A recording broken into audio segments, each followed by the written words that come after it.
It's a crucial 3 weeks in F1 fantasy with a triple header on the horizon. So, how can we start these next three races strong? Let's find out.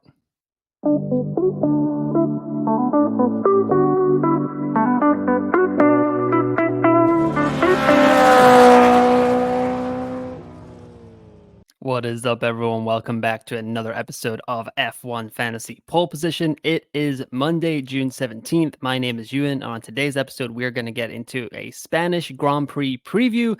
Triple header on the horizon: Spain, Austria, and Silverstone. So it's going to be busy 3 weeks. So I hope you are buckled in for all the F1 fantasy content that is coming your way out of this YouTube channel. If you don't want to miss a single episode, like and subscribe to the channel below. And if you're on the podcast side, subscribe and rate it 5 stars. Any support is greatly appreciated. But let's get into it right now with the Spanish Grand Prix preview episode. Circuit de Barcelona, Catalunya, 4.657 kilometers long, 66 laps, 14 corners, 2 DRS zones, and the first Grand Prix was in 1991 here.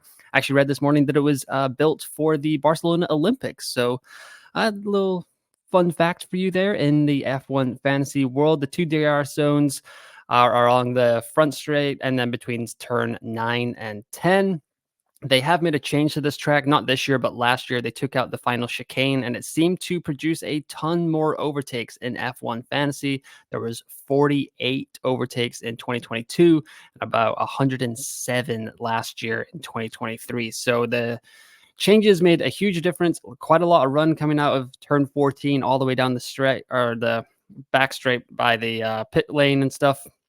So, yeah, it seemed to produce quite a lot of overtakes. The drivers seemed to like it a little bit more, and it was certainly more of a spectacle rather than a procession that the Spanish Grand Prix had become. Just as a little general F1 trivia, this is the second to last season that it'll be in Barcelona. It's supposed to be in Madrid starting in 2026, so we should enjoy this track while we can. Session times for the Spanish Grand Prix preview, or Spanish Grand Prix, they are all here. Practice 1, practice 2 on Friday, practice 3 on Saturday, and qualifying. That's what we care about in F1 Fantasy. It's going to be 4 p.m. local time, 3 p.m. UK time, and 10 a.m. USA Eastern. I always get that mixed up for some reason. And then the Grand Prix is at 3 p.m. Spanish time, 2 p.m. UK time, and 9 a.m. USA Eastern as well. So make sure you don't miss lineup lock and make sure you do not miss the Grand Prix. That should be quite entertaining.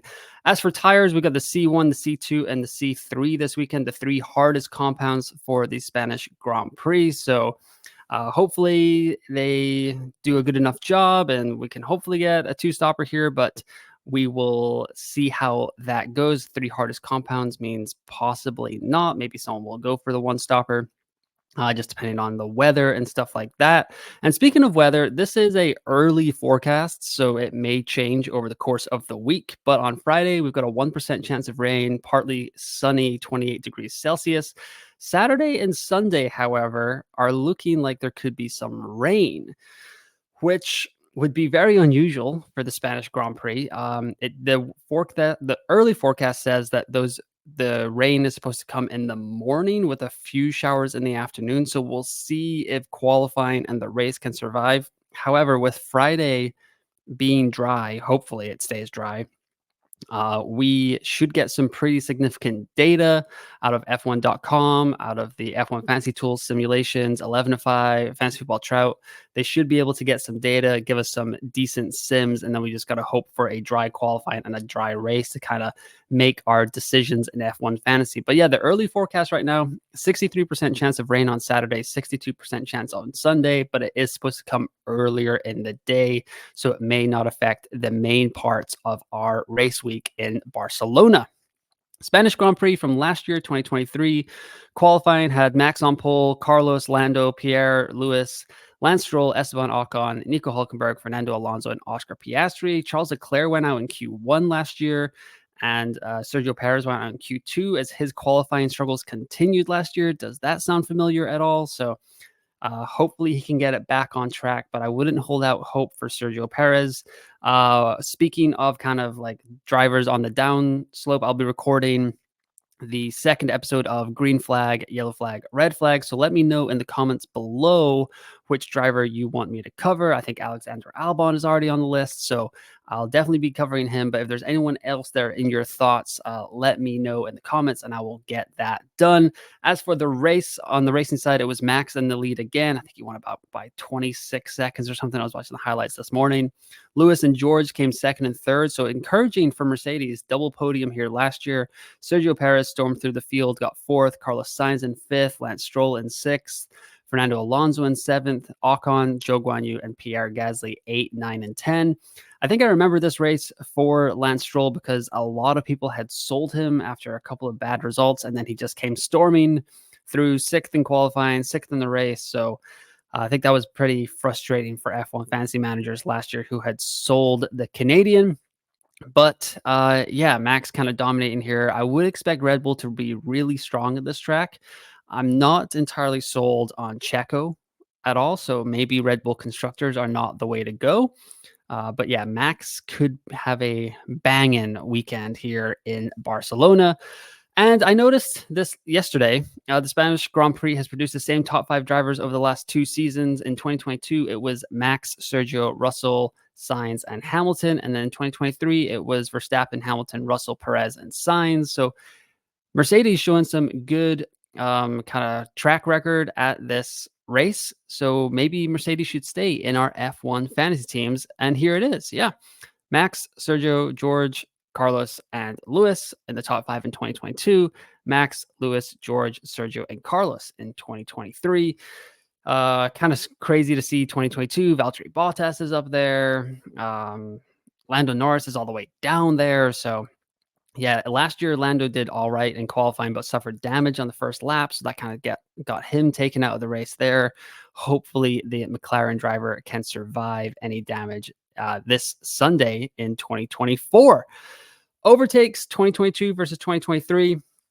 Excellent graphic from F1 Fantasy HQ here, kind of with the data from F1FantasyTools.com. As you can see, Spain was a top 10 race in 2022 with 48 overtakes, but in 2023, it really shot up there. It's the sixth most overtakes in F1 Fantasy, 107 overtakes, and that seemed to come down to them taking out that chicane. It really seemed to improve the racing, the overtake potential on the track. So yeah, very interesting to see the kind of step up in overtakes that Spain had last year. And it means that Abu Dhabi is the only track that has outscored Spain in overtakes over the last two seasons. So yeah, I think we should be hopeful for some F1 fancy points kind of roaming around the track on Sunday. Rise of the Silver Arrows. I hit this in my Canadian Grand Prix review episode. So kind of apologies for repeating the info here, but I think it's just worth pointing out that Mercedes have been on the rise over the last 5 weeks. Points over the last 5 weeks between Red Bull, McLaren, Ferrari, and Mercedes. Red Bull has 305, McLaren 275, Ferrari 256, and Mercedes 276. So Mercedes outscoring McLaren and Ferrari over the last 5 races. As for points per million over the last 5, Mercedes leads the whole thing at 2.68. Then it's Ferrari 2.38. Then McLaren 2.24. And Red Bull at 2.14. And pit stop points. Even Mercedes is getting in the pit stop action this season. They've got 10 pit stop points over the last 5 races. Ferrari has 13. McLaren has 6. And Red Bull still dominating there with 43. So you can really go with any of these options. I was saying this in the review episode for the Canadian Grand Prix as well, that based on the 8 drivers among these 4 teams, I would kind of say that Mercedes has the more trustworthy pair, maybe the stronger pair. I think they have the 4th and 5th best drivers among the 8 here. And that's enough for me to trust them heading into Spain. We will have to see the data that comes out on Friday, obviously. But right now, I'm thinking that Mercedes will be staying in my team for the Spanish Grand Prix.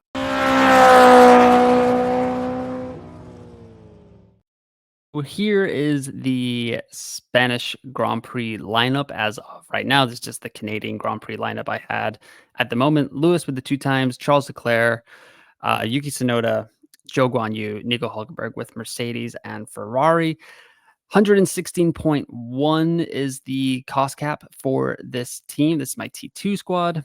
Uh, 32900th in the world. So doing okay, making steady progress throughout the season. As of right now, I do feel quite good about this lineup in general. We'll see what goes on during the week. If we get any crashes, any shunts during the practices, not a huge amount of changes that I can see myself making all that much. However, with the Spanish Grand Prix happening this weekend and Austria next weekend, we do need to kind of think about Austria as a sprint weekend. How are we going to get Max Verstappen back in our lineup? So, with that being said, I have to kind of, and I think everyone should do this, kind of reset your squad, shove Max in there, and the two constructors that you would like, I'm going to say for Ferrari and Mercedes as of right now, and just see the kind of squad that you will have. Joe Yu, he's the second cheapest asset in the game right now, so I don't mind keeping him in there. But yeah, we have to kind of figure out how we're going to get to a Max Verstappen build over the next 2 weeks, which if you have the wild card in hand, may not be a problem. If you don't, you will probably need to figure out your transfers, how to get there. I have the wild card, so I feel a little lucky that I could maybe attack Spain and set myself up for Austria with a wild card if I really need to. Like if Red Bull still doesn't look that great in Spain, I can maybe just avoid them again, which not a huge fan of, especially if Max is so strong at this track.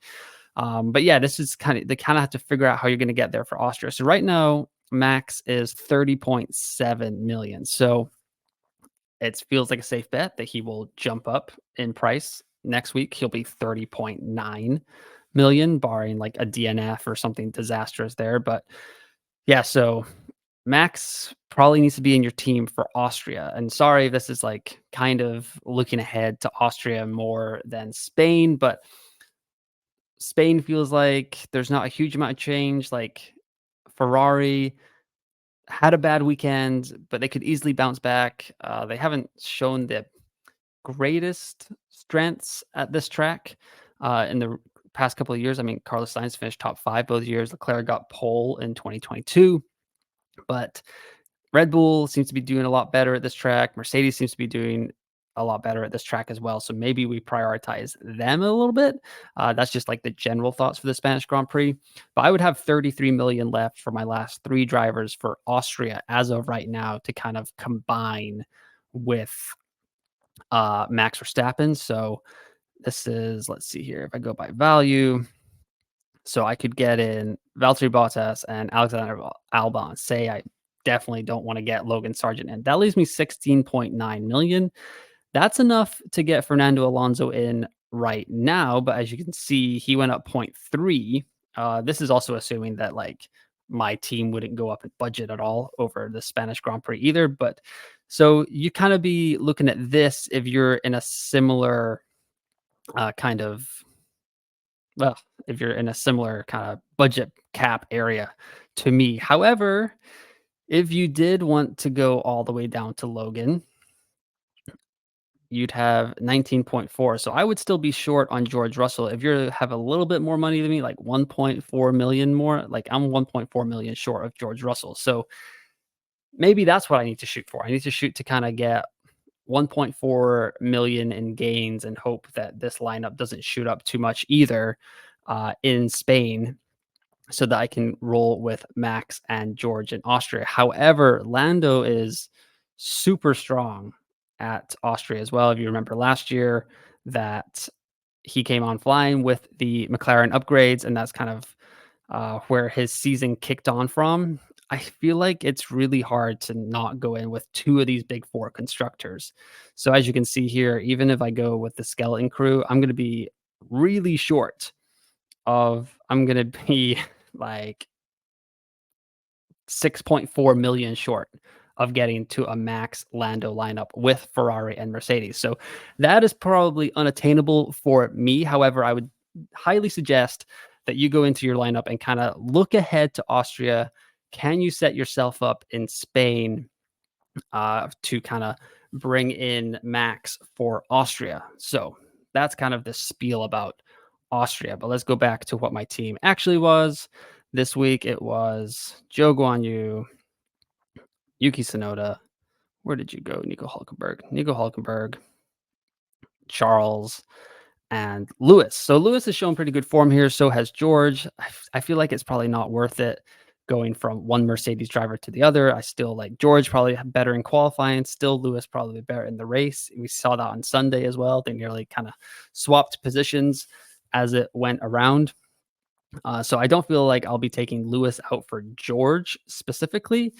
Charles down to Carlos with 2 top 5 finishes in the last 2 years would give me some money here, but I need quite a bit of money to even get up to like a Lance Stroll or something like that. So if I went a Charles to, I mean, that's kind of where I would be looking here. Like I could go to George, I could go triple, and I'd still be too much short of Lance Stroll. So you've really got to watch the budget here, especially with Lance Stroll at 14.2 million. I'm thinking right now I would like to get him in the squad just because it is maybe the last chance that we can use him as a budget building asset. He hasn't been awful the last 3 races, 12 to 14 points, a DNF in the States, but not awful for the Canadian driver there.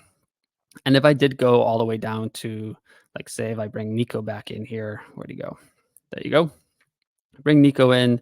And if I went Charles all the way to like a Lance Stroll per se, that would give me enough money to get up to a McLaren if I don't feel on board with the Ferrari. That would give me a lot of money in the bank as well, which is not the nicest feeling in the world, but I could also get all the way up to Lando here if I did that as well. So there's a lot of options that I'm thinking about personally. I'm really just waiting for the data right now, but there's an option where I don't really make a lot of moves if Mercedes and Ferrari look good.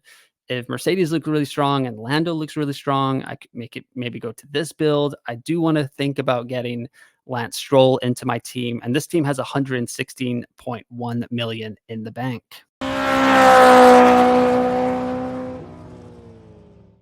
However, I know that there are some of you that are flying high in the budget realms. And fortunately, I have one of those teams right here, my T3 squad. What you gonna do? 122.5 million. I've got Lewis, Oscar, Nico, Valtteri, and Lance Stroll with Ferrari and McLaren in my lineup. That feels really good. I think this team is in the top 800 in the world. So yeah, well, why is my T3 team better than my T1 team? It just happens that way. But Lewis and Oscar, the two kind of big guns there, but with Ferrari and McLaren as well, it feels quite doable to kind of keep that there. If I bring in Max, I've got 12.6 million left in the bank. That would just kind of give me a choice of the back markers for sure. We're going to be waiting for this data on Friday for sure. However, if Red Bull looks super strong again, 28.8, it would leave me with 9.4. I'd probably have the two consistently stronger constructors along with Max Verstappen, the budget building option, and Lance Stroll. I really like Nico Hulkenberg and Valtteri Bottas. And then with 9.4 left as my last driver, I can have Danny Rick, Pierre Gasly, Alexander Albon, kind of whoever I would like as the 5th driver there. I guess I would go with Danny Rick after his kind of bounce back performance in Canada, went up 0.5.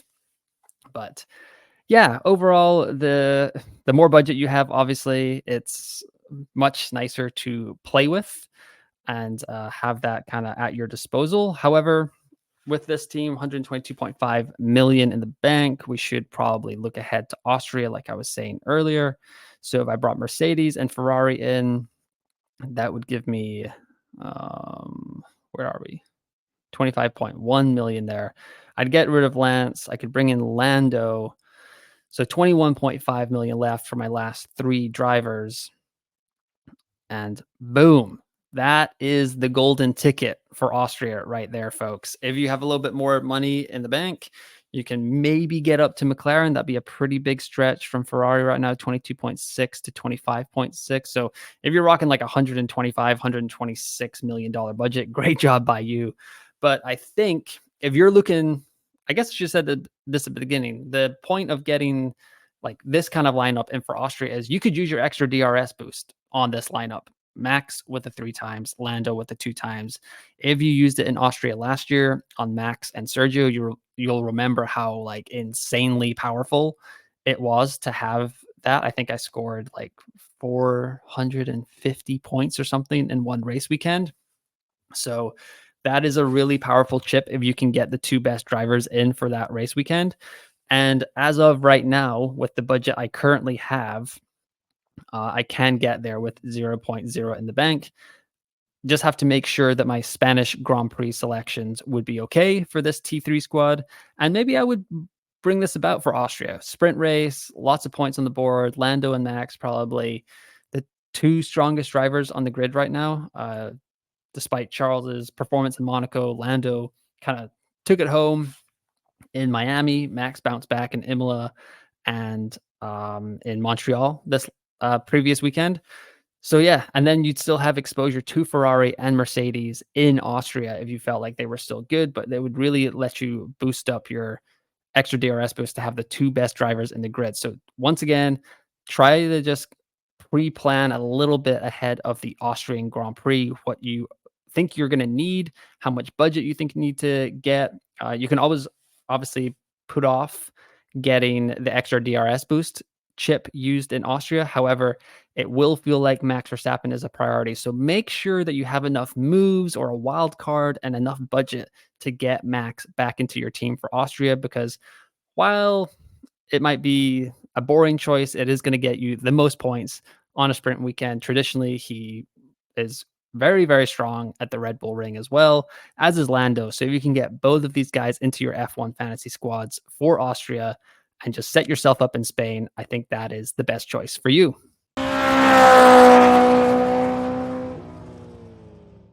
Wanted to hit one last time before the episode is over how busy we're going to be over the next 6 weekends in F1 Fantasy. So I tweeted this out on June 11th. Just a reminder for F1 Fantasy managers to rest up, as we've got a triple header on the horizon and 5 races in the next 6 weekends after this weekend off.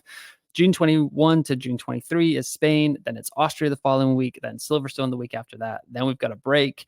Then it's Hungary and Spa back-to-back weekends. And then it's the summer break. So if you're feeling a little bit down after Monaco, after Montreal, it hasn't been the best couple of weeks for, I don't think, anyone in F1 Fantasy. I think I've seen a couple of people that were like, I've survived all the DNFs. I'm not really sure what to do. Like, do I just keep it going? Like, do I tilt or whatever? But the DNFs usually come around. So try not to get too high after you survive them. Try not to get too low after they get you, because they will. And it's just all part of the F1 Fantasy game. But yes, so there are 5 races over the next 6 weekends to make up some ground. There's going to be some huge swings. We've got a sprint race in there in Austria. So do not get too down in the dumps if Monaco and Montreal have gone poorly for you. There is plenty of races coming up, and all those green arrows will be coming your way if you like and subscribe to the F1 Fantasy Pole Position YouTube channel, as there is going to be plenty of content covering all 5 races over the next 6 weekends. Lineup lock Saturday, June 22nd, 4 p.m., 3 p.m., 10 a.m. USA Eastern. So do not miss it. It's going to be hopefully a dry Friday, so we get enough data. No live stream from me for that one. Live streams will be coming back more in the second half of the season. Just work and travel, summer holidays, that kind of stuff makes it a little bit tougher to get the live streams out there. But I appreciate everyone watching and listening to the episode. This has been the Spanish Grand Prix preview episode. Once again, like and subscribe to the YouTube channel. 5 stars if you're listening on the podcast side, and subscribe to the podcast there. You can follow me on X at F1UNFPL. I think lots of tweets going out already this last week just on F1 in general, and with more info, more information about upgrades, how the track's looking, the weather, all that stuff. I will keep you informed. So follow me on X over there. But once again, Thanks for listening. Thanks for watching. Good luck in Spain, and I will talk to you next time.